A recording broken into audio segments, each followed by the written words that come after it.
አቶ ዮሴፍ አለማየሁ የልዑካን ቡድን ይዘው እየመጡ ይገኛሉ። አቶ ዮሴፍን አመስግኗቸው። በሀገር ልብስ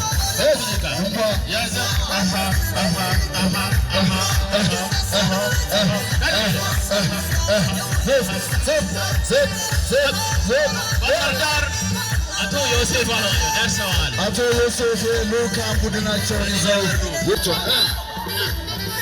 ማሲንቋቸውን ይዘው ነው የመጡት። ተቀበል እንግዲህ እጠቆረዋለሁ ጥርሴ በዳር በዳር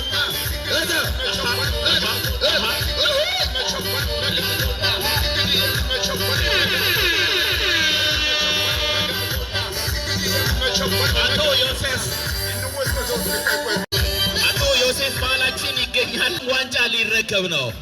ባህር ዳር ውቢቷ የታላቁ አቢሲኒያ የዋንጫ አሸናፊ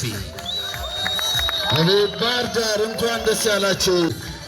ባህር ዳር ዲስትሪክት አቶ ዮሴፍ አለማየሁ የዲስትሪክቱ ዳይሬክተር ከልዑካን ቡድናቸው ጋር ሰለብሬት እያደረጉ ይገኛሉ። የታለ ግረ ሞቅ ሞቅ አድርጎታ መሌ ወደ መሌ የአዲግራት ልጆች፣ የመቀሌ ልጆች፣ የአውዜን ልጆች፣ የአዲያቄ ልጆች፣ የሀውቲ ልጆች፣ መቀሌ የፒያሳ ልጅ